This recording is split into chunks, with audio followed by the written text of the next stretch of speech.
Foto Kaisang Pangarep, putra bungsu dari Presiden Joko Widodo sambil membawa bunga. Bisa Anda lihat saat ada di baliho ketika Anda kemudian datang ke berbagai tempat di wilayah Depok. Ini merupakan salah satu bentuk dukungan, dorongan dari PSI untuk mengajukan Kaisang Pangarep sebagai calon wali kota dari Depok. Ini hal yang menarik karena kalau kita lihat selama ini Depok adalah kantongnya PKS. Bukan hanya itu, ada satu hal juga yang kemudian menggelitik bagi publik. Kenapa ya yang dorong itu kemudian ke PSI, bukannya PDIP? Kita akan coba cari jawabannya pada malam hari ini. Dan untuk itu kita akan kenalkan para narasumber yang akan juga berbincang mengenai tema sudah sempat saya sampaikan. Sudah hadir di samping saya akan mengungkapkan bagaimana pendapat pandangan dari suara PKS Pak Rev Rizal. Assalamualaikum warahmatullahi wabarakatuh. Selamat malam Pak Rev. Malam. Baik. Dan juga ya, dan juga dari PDIP sudah hadir bersama saya Pak Nusirwan Sujono. Assalamualaikum warahmatullahi wabarakatuh. Waalaikumsalam warahmatullahi wabarakatuh. Baik. Dan juga selain Ketua DPP PDIP, Pak Nusirwan sudah hadir juga di samping saya di studio menemani kita semua, yaitu Jubir PSI Mas Sigit Widodo. Assalamualaikum warahmatullahi wabarakatuh. Waalaikumsalam warahmatullahi wabarakatuh. Baik, dan juga ini kan kita tunggu bagaimana pendapatnya, komentarnya pengamat komunikasi politik Bang EG, Bang Effendi Ghazali. Assalamualaikum warahmatullahi wabarakatuh. Yang sepertinya malam, juga masih belum bisa move on dari Piala Dunia kalau lihat sudah, jaketnya. Nanti malam champion, terus sesudah itu final Piala Dunia. Betul ya? Baik, kalau gitu kita nonton bareng, ada nonton bareng. Itu dia, nobar. Oh, coba. nanti malam ya, nanti malam. Internal. Oh, okay, Saya pikir nonton bareng berhadiah pisang, bukan ya? belum. Sama-sama sangnya soalnya ya. Nanti, baik, nah ini untuk bisa melihat bagaimana pandangan Pak narasumber, kita akan minta pandangan dari yang pertama Pak Rev Rizal terlebih dahulu. Pak Rev, ini bagaimana kota Depok selama ini ada dalam cengkraman dari PKS kalau kita tahu. Tapi sepertinya ada yang mencoba untuk bisa mengganggu hegemoni dari PKS di Depok dan orang itu adalah putra presiden yang ngusung juga PSI. Gimana Pak Rev? Pertama, Depok itu bagian dari Republik Indonesia ya. Jadi milik siapa aja. Sekarang kebetulan diamanahkan udah hampir 20 tahun kepada PKS. Sudah tentu PKS selama ini juga berkompetisi dengan siapa juga ya. Siap berkompetisi dengan siapa. Termasuk dengan siapa sama PKS kan siap berkompetisi. Baik. Ya, selama 20 tahun, 24 kali kita berkompetisi dengan lawan-lawan. PKS itu sangat siap berdemokrasi. Untuk pilkada maksudnya. Pilkada, betul, ya, untuk pilkada. Ya. Pilkada ya. Tapi belum alhamdulillah empat kalinya PKS memenangkan di Depok. Sudah tentu PKS ingin juga seterusnya. Baik. Yang kelima. Ya, kalau Kaisang nanti didukung oleh cukup partainya seperti undang-undang 20%. Ya. Secara undang-undang sudah tentu dia boleh maju calon wali kota. Nah ini segi aturan main begitu ya. Betul. Nah, segi aturan main. Betul. Nah kalau kita dari segi yang lain yang kritik oleh masyarakat kan itu persoalan lain ya. Masalah etika, masalah kita berbangsa dalam Islam aja gitu ya. Yang wajib untuk sholat itu tutup pusar kita sampai dengkul udah bisa sah jadi sholat. Tapi pantas nggak orang sholat di masjid begitu? Begitu, itu masalah disebut dengan etika. Sekarang disebut etika banyak kan. Masa disebut kita senang disebut tidak beretika. Apalagi kita bangsa timur nih misalnya. Kalau saya jadi DPR ya, saya udah pensiun hampir 4 tahun di DPR. Kalau saya di DPR atau saya punya teman PKS menteri, orang merapat kayak kita kan luar biasa. Apalagi jadi presiden ya, orang merapat luar biasa. Itulah primordialnya bangsa kita. Orang merapat. Tapi kalau saya udah berhenti di DPR, kita ketahuan tuh mana yang renggang-renggang gitu kan kita ketahuan. Yang butuhnya cuman mana yang teman sejati. Mana yang teman sejati, mana yang tidak teman sejati, itu kelihatan. Baik. Itu kalau kita di DPR, bisa siang malam bukan kami minum obat lagi, bisa puluhan kali nelfon kita sehari. Saking pentingnya sama kita, perlunya sama kita. Begitulah bangsa kita ini primordialnya luar biasa. Ya. Nah, saya alhamdulillah saya pensiun, saya bisa merasakan bagaimana rakyat itu bisa kita rasakan gitu. Pak Rev menyinggung masalah etika, primordialisme juga. Ada kemudian yang menyinggung etika dari upaya pengajuan dari Mas Kaisang ini dari pihak PSI? Ada yang tidak menurut Pak Rev yang tidak sesuai dengan etika? Saya belum menuduh Kaisang tidak beretika, belum. Kita ini menuntut ketika reformasi. Pak Harto itu butuh 30 tahun baru mendudukan anaknya jadi menteri. Ya, waktu Mbak Tutut. Belum 3, Oh, ke situ, maksudnya di situ. Ya, itu begitu. yang saya ingin tahu, kemana Ya, etikanya begitu. ini? Saya tadi sempat Itu yang dalam reformasi yang kita ikut berdemo sehari-hari ke DPR pada saat itu, boleh ditanyakan kepada Kapolres, Kapolda, saya ada di mana waktu reformasi, itu yang kita tuntut dalam reformasi. Baik. Pak Jokowi itu menjadi wali kota setelah reformasi, jadi presiden, jadi gubernur juga setelah reformasi. Nah ini yang kita tuntut KKN itu. Apakah ini tidak yang saya sebutkan tadi, primordial tadi. Di segi undang-undang sah saja 20% selesai, bisa disahkan. Nanti PSI dapat nanti pemilu nanti dapat 20% bisa ngajuin sendiri dia. Tambah PDI bisa ngajuin sendiri. Baik. Apalagi ditambah PDI pasti bisa maju dia sebagai calon wali kota sah. Ya, baik. Nah, dan PKS saya katakan dari tadi, PKS siap berkompetisi dengan siapapun. Dan Depok itu bukan milik PKS, milik bangsa Indonesia. Baik, jadi itu sorotannya. Iya. Memang bisa kalau memang mendapatkan dukungan dari partai tersebut memenuhi iya, syarat. iya. Tapi soal etika nanti dulu. Itu ada Iya. rambu-rambu, Ada rambu-rambu, kuning dari Iya. PKS. Tapi Iya. Mas Sigit, kenapa kemudian PSI ini mendorong Mas Kaisang untuk bisa menjadi wali kota Depok? Sebetulnya gini, ini mohon maaf ya Pak ya, dari PSI kami merasa Nggak ada bahwa yang salah. oh iya, Nggak ada yang salah, saya nggak ada perlu maafin. kami di PSI merasa bahwa Depok di bawah PKS selama 20 tahun tidak baik-baik saja, gitu ya. Di mana tidak baik-baiknya? Salah satunya adalah kalau kita lihat dari postur APBD di Depok itu paling rendah dibandingkan dengan kota-kota lain yang nempel ke Jakarta. Dibandingkan Bekasi jauh tertinggal, dibandingkan Tangerang, bahkan Tangsel yang kota baru juga tertinggal gitu. Kemudian kalau kita bicara ada satu penelitian dari Setara Institute yang menyatakan bahwa kota Depok selama 3 tahun terakhir itu termasuk di jajaran kota paling intoleran. Bahkan tahun ini terakhir, 1 tahun terakhir itu masuk di jajaran nomor 1. Jadi Depok adalah kota paling tidak toleran di Indonesia menurut Setara Institute gitu. Nah, ini buat PSI jadi masalah karena PSI selalu memajukan anti intoleransi dan anti korupsi gitu. Jadi kalau ada satu kota yang nempel dengan Jakarta kok paling tidak toleran, ini akan jadi masalah. Dan kami juga kebetulan saya ikut advokasi teman-teman di SDN Pondok Cina 1. Jadi ada kejadian wali kota Depok Pak, itu berencana untuk menggusur SDN Pondok Cina 1, kemudian diadvokasi oleh teman-teman PSI dengan PDIP. Teman-teman PDIP Depok juga bareng mengadvokasi. Pak Idris, Pak Wali Kota itu sama sekali tidak mau bertemu dengan wali murid, perwakilan wali murid. Artinya kita melihat apakah ini PKS sudah kelamaan gitu ya Pak ya. Baik. Ketika satu rejim sudah terlalu lama berkuasa, itu ada sepertinya muncul kebiasaan jadi otoriter Nah, gitu. kita kan berhenti sampai di poin situ terlebih Siap. dahulu. Pak Arief silakan ditanggapi mengenai hal ini. Ini jangan-jangan kemudian PKS-nya terlalu lama ukurannya. sehingga perlu ada dorongan tokoh baru yang dianggap Mas Sigit bisa bawa perubahan. Karena butuh perubahan kalau menurut Mas Sigit Depok ini. kayak RI 1 aja perlu perubahan kita di Depok. Saya tuh sejak umur 13 tahun tinggal di Jakarta, artinya berdampingan dengan Depok. Anak saya sekolahnya di Depok itu 7-7-nya sekolahnya di Depok. Anak saya 7-7-nya sekolahnya di Depok. 4 orang di UI, juniornya Pak ini.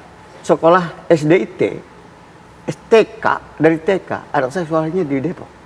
Gitu ya. Saya tahu Depok itu, dari kecil saya tahu dari Depok itu. Jalannya berlubang-lubang. Ketika Nurmudi ada betonisasi. Oke. Seluruh jalan dibeton oleh sampai kemana-mana, semua betonisasi.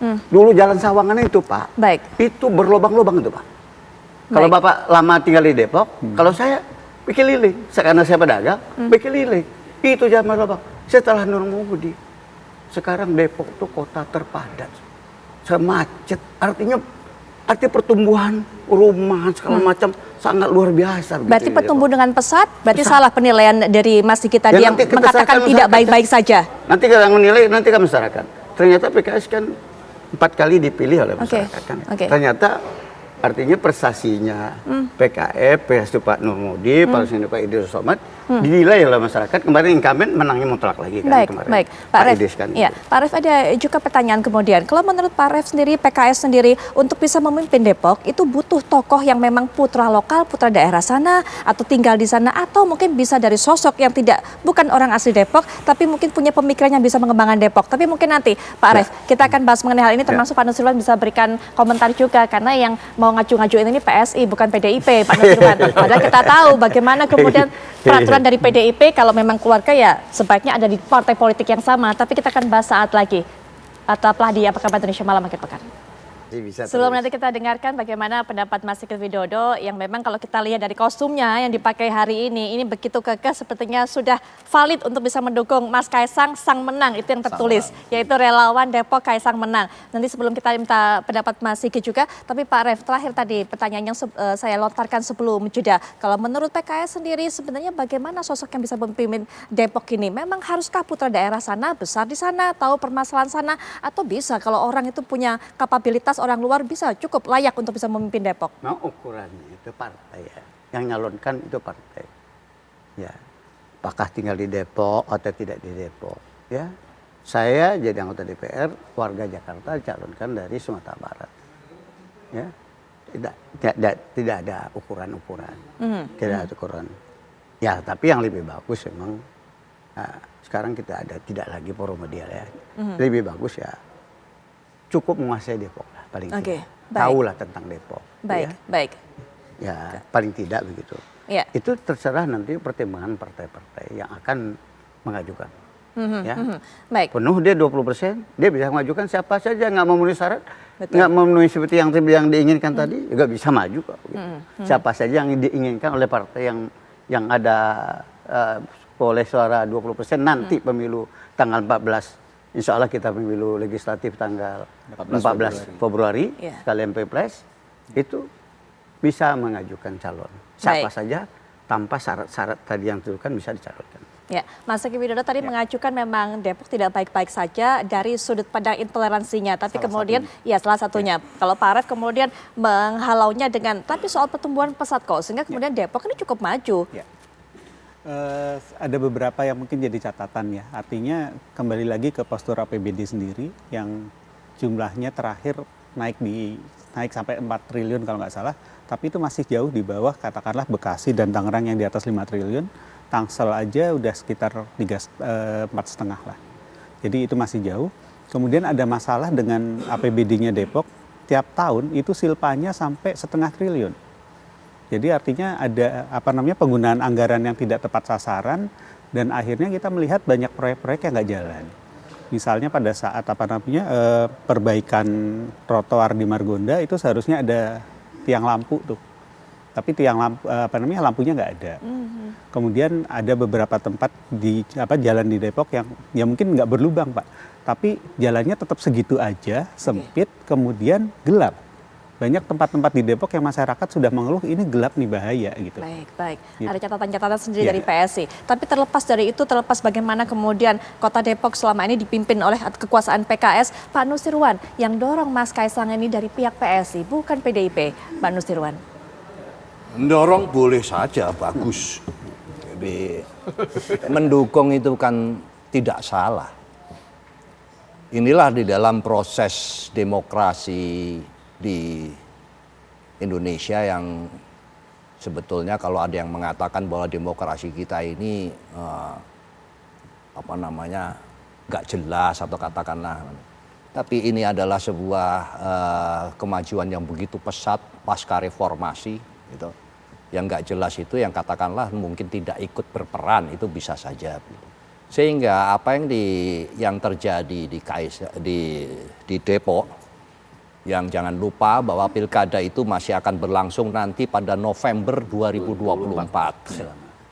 Nah, tentu bagi kami semua saat ini harus konsentrasi di pemilihan legislatif dan pemilu presiden. Dan juga termasuk di situ adalah latihan bagi para calon-calon yang akan tampil memimpin daerah kelak di kemudian hari. Jadi dari Februari sampai November itu cukup lama. Hanya saja ya bolehlah berkreasi atau katakanlah beride, berinisiatif untuk untuk menawarkan sesuatu mungkin ada manfaatnya buat partai tertentu bisa saja. Partai tertentu di sini ada dimaksud Dalam PSI hal ini tentunya. saya sebut saja PSI begitu ya. Nah, manfaatnya apa kalau menurut Pak Nusirwan? Kenapa? Manfaatnya apa kalau menurut Pak Tentu, Nusirwan? ya ini sudah dijawab sendiri sama presenter ya, bukan saya ya. Hanya saja perlu dicatat, saya kembali kepada semua pihak tadi mengatakan bahwa tentu harapannya adalah rakyat itu memilih berdasarkan kapasitas yang akan dicalonkan. Berdasarkan kapasitas yang akan dicalonkan dan partai apa yang mengusung. Itu ukurannya, baiknya itu, harapannya itu demikian. Jangan saya ini mau pengen menjadi ketua RT gitu misalnya, tapi saya minjem popularitasnya Pak Effendi Ghazali atau meminjam partainya Pak Effendi Ghazali. Karena yang memimpin nanti kelak ya kita ini yang dipilih. Yang dipilih memangnya si orang yang menjadi gantolan kan enggak. Yang dipilih di kertas suara itu yang akan menjadi pemimpin itu adalah dia. Bukan yang dipinjam kekuatannya. Jadi harapannya adalah tentunya melihat kapasitas yang akan dicalonkan dan kapasitas dan rekam jejak yang akan dicalonkan dan partai mana itu yang mendorong. Itu yang menjadi ukuran. Jadi jangan karena itu elektabilitasnya dia tinggi sekali, saya tak minjem popularitasnya dia. Kalau dalam kasus ini siapa yang minjem siapa? Kalau menurut Pak Nusirwan Ini saya lihatnya? katakan baik untuk pemilu legislatif, apalagi pemilu presiden, apalagi juga untuk pilkada. Jadi yang mau menjalankan pemimpin siapa? Nah maka kami terima kasih. Terima kasih karena di PDI Perjuangan itu tentu keluarga kader itu memiliki hak untuk tampil, boleh, dan itu jaminan atas pemahaman dia terhadap partai politik di keluarga tersebut. Baik, Jadi boleh tampil, tapi tampilnya bersama partai lain, Pak. Ya makanya dengerin dulu apa yang Oh, penjelasan. boleh, lanjut. Jadi agak kesel loh ini. jadi keluarga itu adalah tempat kaderisasi yang terbaik. Oke.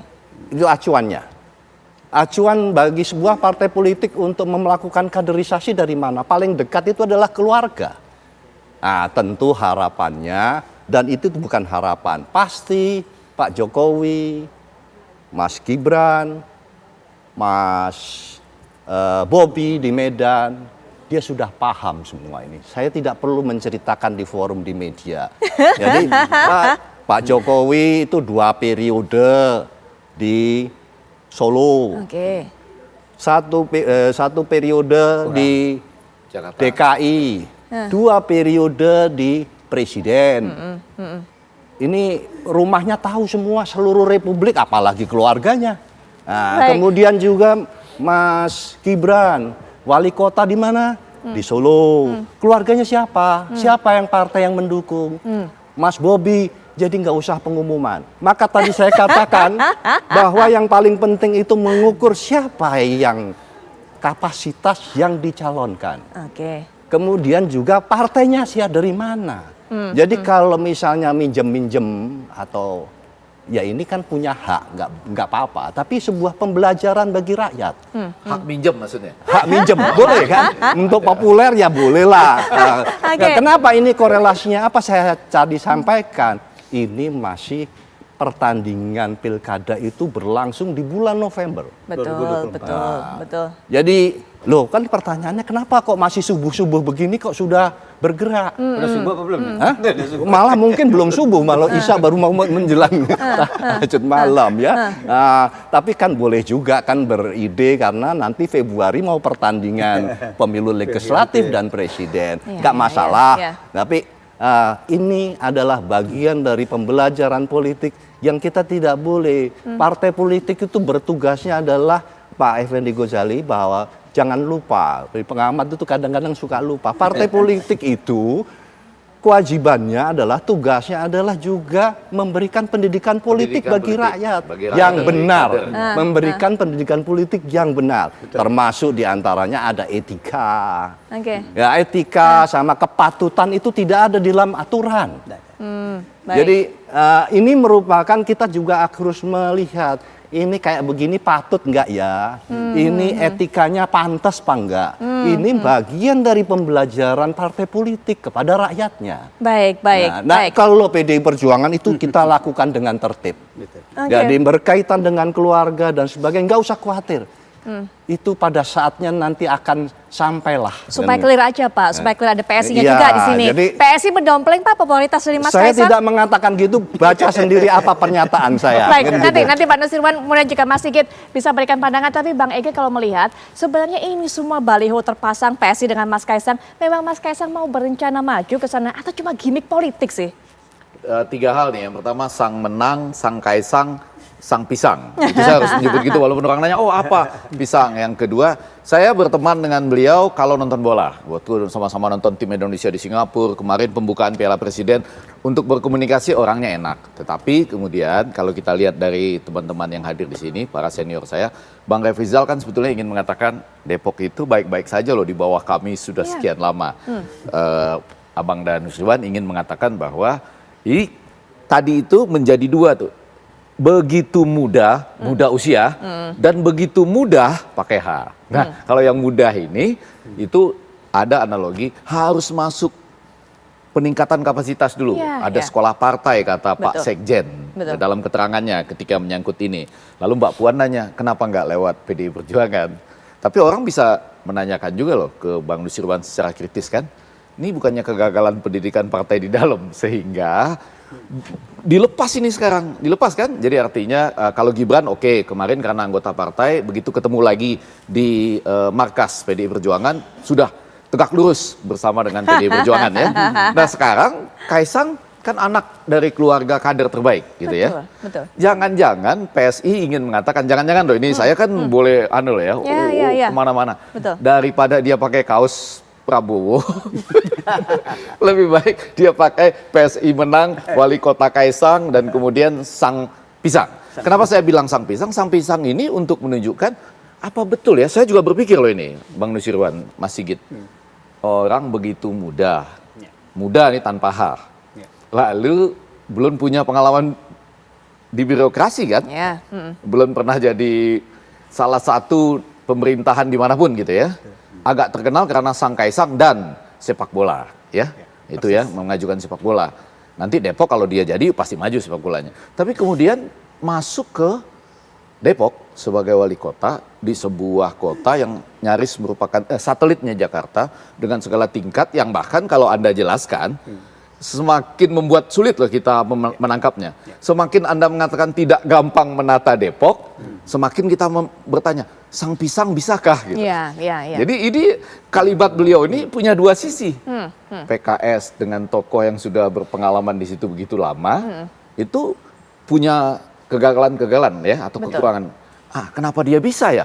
Kenapa sang pisang bisa?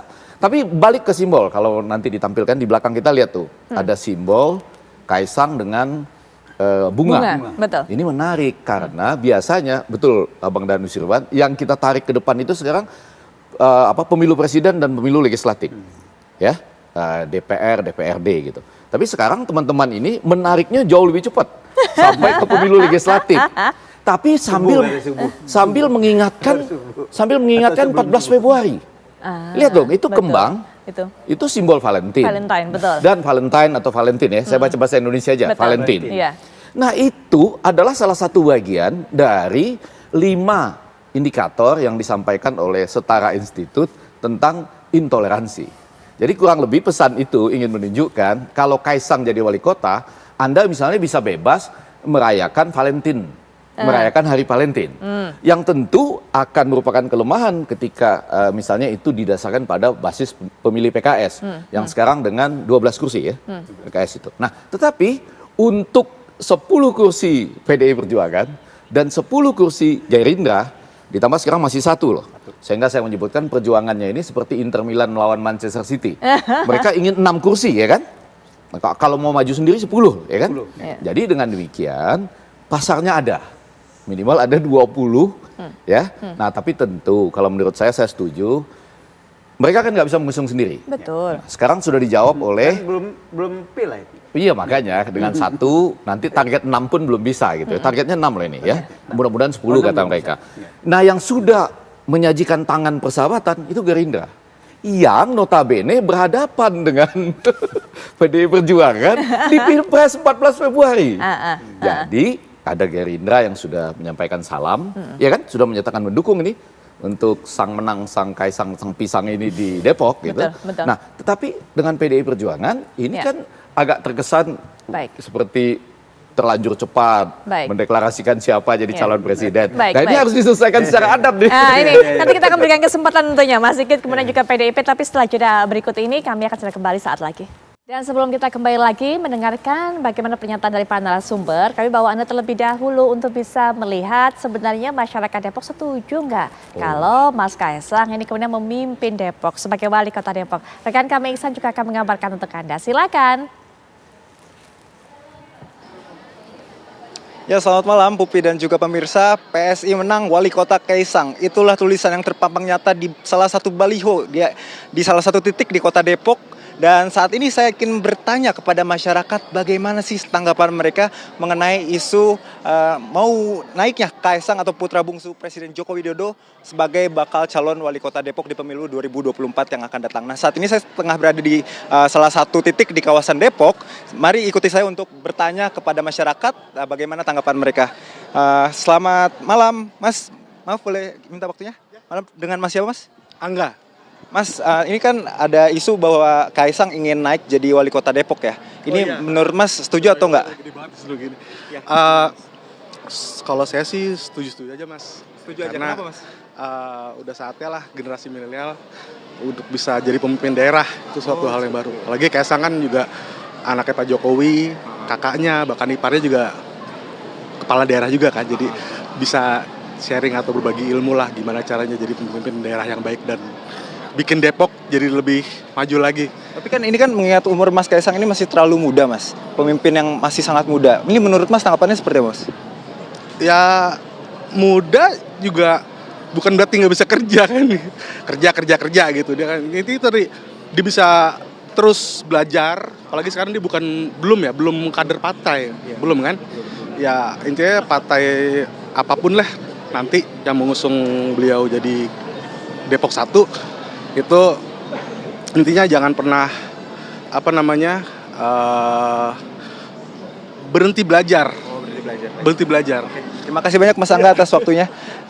Pemirsa kita akan tanyakan lagi. Selamat malam Kakak. Ini sih Kak, dengan Kak siapa Kak? Saya dengan Mira. Kak Mira, ini mengetahui Mas Kaisang ini putra bungsu Joko Widodo akan mengajukan diri sebagai bakal calon wali kota. Ini menurut Kakak gimana Kak? Menurut saya sih saya setuju ya. Saya setuju. Karena dia sudah ditunjuk dan dia juga menyatakan bahwa dia siap. Berarti 70% tuh dia udah yakin bahwa dia akan memajukan kota Depok. Nah, kalau Mas Kaisangnya sendiri kan yakin. Kalau Kakak sebagai warga Depok nih, apakah sangat yakin atau seperti apa Kak? Saya yakin selama orang yang ditunjuk itu yakin, saya akan yakin 100% bahwa dia akan memajukan kota Depok. Oke, ya. Siap. Terima kasih banyak Kak atas waktunya. Ya pemirsa, itu tadi tanggapan dari beberapa warga Depok di mana sampai sejauh ini Kaisang sendiri sudah mengkonfirmasi dan memberikan klarifikasi bahwa dirinya siap untuk melaju menjadi Depok 1 dan beberapa sinyal juga kuat dukungan dari beberapa partai lain seperti Partai Gerindra yang menjelaskan bahwa jika memang ini benar informasinya maka Gerindra juga ikut akan mendukung Kaisang pada pemilu wali kota 2024 yang akan datang. Sementara demikian Putri, saya kembalikan ke Anda di studio. Terima kasih untuk informasi yang sudah Anda sampaikan, Pak Rev. Kita memang baru nanya kepada 2 warga, tapi mungkin, bukannya tidak mungkin 2 warga ini kemudian juga mewakili suara warga Depok lainnya. Mereka pengen, ya betul. Artinya juga ada kans buat ada suara potensinya tinggi untuk Mas Kaisang juga kalau melihat tadi pandangan dari 2 warga. Tapi nanti ya Pak Rev ya, bisa berikan pandangan, kita jeda sejenak, kami sudah kembali saat lagi. Kita kembali lanjutkan perbincangan, Pak Rev, dari 2 suara tadi jangan-jangan bisa goyang dominasi PKS di Depok nih. Goyang-goyangin biasa aja ya. Tapi saya sebetulnya kurang tertarik membahas ini seperti yang sampaikan saudara saya ini. Terlalu pagi, mungkin belum subuh juga ya. Kami PKS dan bersama Koalisi Perubahan lagi fokus bikin kejutan pada Pilpres 2024 kan, 14 Februari 2024. Ingin menang 1 putaran Anies itu. Itu targetnya. Itu kejutan. Sehingga kemudian yang seperti ini tidak dipikirkan. Oh, dipikirkan tetap, calon kita kan kita pikirkan, tapi seperti yang saudara saya bilang, terlalu pagi kita. Pak Nusirwan senyum loh tadi waktu dibilang 1 putaran. Kan boleh kan kita punya target 1 putaran, bikin kejutan, namanya kejutan. Kejutan. Kalau kejutan itu orang harus 1 putaran namanya. Kalau nggak 2 putaran, nggak kejutan namanya. Nah gitu. Ini mudah-mudahan kan yang membolak-balikan hati manusia ini kan Allah ya. Semuanya masih terbuka. Oke. Saya kalau ditanya Anies sekarang surveinya terendah, saya bilang alhamdulillah bagus terendah. Ya sebelah, ya gitu. Kalau kita tinggi sekarang, tauconya jeblok gitu kan, malah jelek kan, gitu. Bagusnya kita underdog gitu ya. Baik, baik. Rendah, taunya kita menang 1 putaran, kejutan. Itu baru kejutan deh. Baik. Baru mengagetkan dunia. Analisa orang jadi berubah semua tuh nanti itu. Kalau menangnya 1 putaran, dunia bukan hanya Indonesia akan itu heboh itu. Oke, kalau baik Anies Pak menang. Ref. Ya, baik Mas Sigit, dibilang terlalu awal, terlalu subuh. Apalagi kemudian yang diangkat juga ini merupakan sosok yang ya lekatnya dengan PDIP, rumahnya dengan PDIP. Yes, tapi menarik tadi kejutannya mau 1 putaran, kayaknya Kaisang juga 1 putaran, Pak. Kalau wali kota nggak ada 2 putaran. Oh iya, iya. Ini apa namanya? Iya, bukan Jakarta ya, kecuali Jakarta. 1 putaran aja, ini undang-undang. Apa namanya? Saya sebenarnya pingin menggarisbawahi yang masalah kemudaannya Kaisang dulu nih. Jadi kalau kita bicara bicara Kaisang terlalu muda, satu syarat untuk menjadi calon wali kota itu 25 tahun. Artinya ini sudah lewat, Kaisang udah 28 tahun. Dan kalau buat PSI itu sosok mudanya ini justru nilai tambah. Karena PSI selalu mendorong sosok-sosok muda yang berkualitas untuk maju menjadi menjadi ke politik lah, terjun ke politik. Nah, apakah tadi misalnya mampu nih, kalau Mas Effendi menanyakan mampu nggak kira-kira Kaisang membenahi Depok yang tadi berat nih tugasnya. Kalau saya lihat Mas Kaisang punya managerial skill yang tinggi. Dia entrepreneurship-nya tinggi, dia punya punya banyak sekali usaha-usaha yang sukses, dan jangan lupa Februari atau Maret kemarin itu Mas Kaisang mendapatkan mendapatkan ini gelar salah satu dari 40 under 40 dari Fortune Indonesia. 40 under 40 Fortune Indonesia itu adalah tokoh di bawah 40 tahun yang berprestasi. Ya, baik. Jadi dalam bidangnya masing-masing. Ya. Ada yang ada yang olahraga, kalau Mas Kaisang lebih ke entrepreneurship-nya. Jadi artinya managerial skill dia tinggi gitu. Ditambah dengan mentor-mentornya tadi udah disampaikan juga, mentor-mentornya hebat memang, dan memang dari PDIP, betul.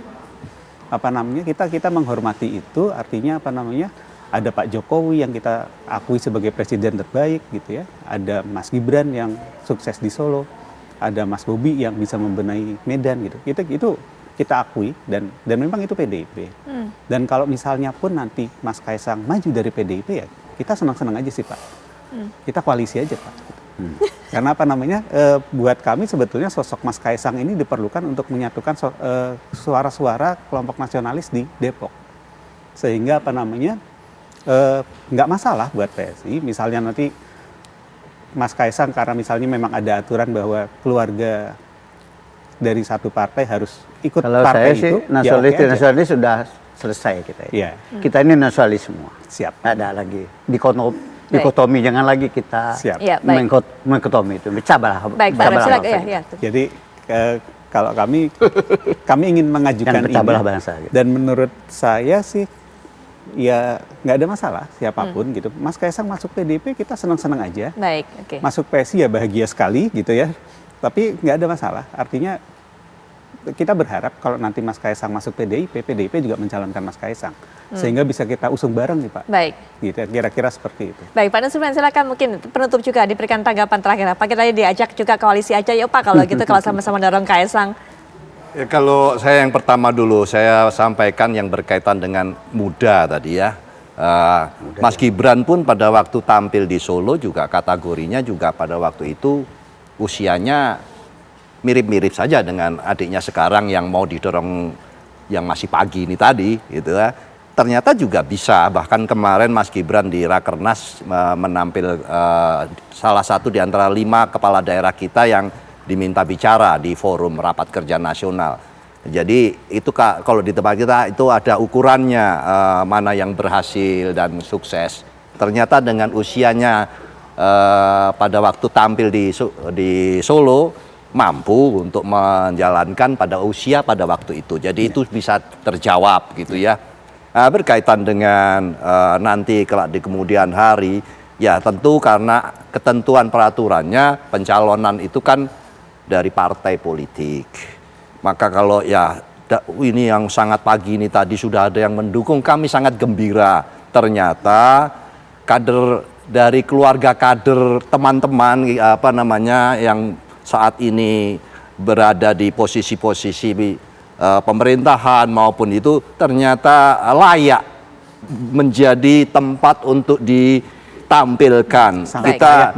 Kita sangat gembira karena ternyata yang ditunjuk oleh Ibu Ketua Umum itu semua nggak salah itu. Karena kepala daerah itu semua kan ditandatangani atas rekomendasi Ketua Umum Ibu Megawati. Jadi ternyata menunjuk Mas Gibran, menunjuk Pak Jokowi, apalagi sudah 5-7 kali pemilihan itu benar semua. Sekarang menjadi tempat untuk nempel-nempel supaya bagian gitu, termasuk sampai anaknya pun dibanggakan oleh partai yang lain. Kami sangat bangga. Ternyata keputusannya partai itu nggak salah.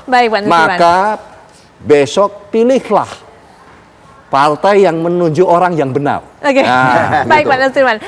Itu yang penting. Dan soal nanti bagaimana bentuk koalisi nanti itu masih lama, masih November. Sangat cepat. Sang Kaisang, sang menang, sang pisang. Tadi sudah dijawab soal usia muda, tapi sang Kaisangnya kita bertanya, kalau bukan anak presiden begitu juga nggak perlakuannya gitu ya. Kemudian sang pisang tadi, 40 terbaik dalam manajerial tertentu, apakah dalam pemerintahan daerah atau tidak. Sang menang ini bersegitiga, disambut oleh Gerindra, kemudian bagaimana dengan PDI Perjuangan yang saat ini nanti akan berhadapan di Pilpres. Tapi salah satu jalan keluarnya tentu saja tadi ada sekolah partai yang sudah dijalankan oleh PDI Perjuangan, dan lepas dari itu selalu bergembira kita kalau melihat ada presiden yang kemudian membebaskan anaknya gitu. Anda silakan loh, mau pakai baju siapa boleh, mau bikin iklan seperti itu, walaupun nanti bisa terjadi kan ada komunikasi di dalam partai karena dia kader terbaik partai gitu. Bentar, di Tangsel itu kita pernah koalisi 3 loh, PDIP, Gerindra dan PSI. Dan itu setelah sebelumnya kita ribut di Pilpres kan? Baik, tapi terima kasih Bang Egy, terima kasih Mas Eko Widodo, terima kasih Pak Nusirwan, terima kasih Pak Aref juga, terima kasih.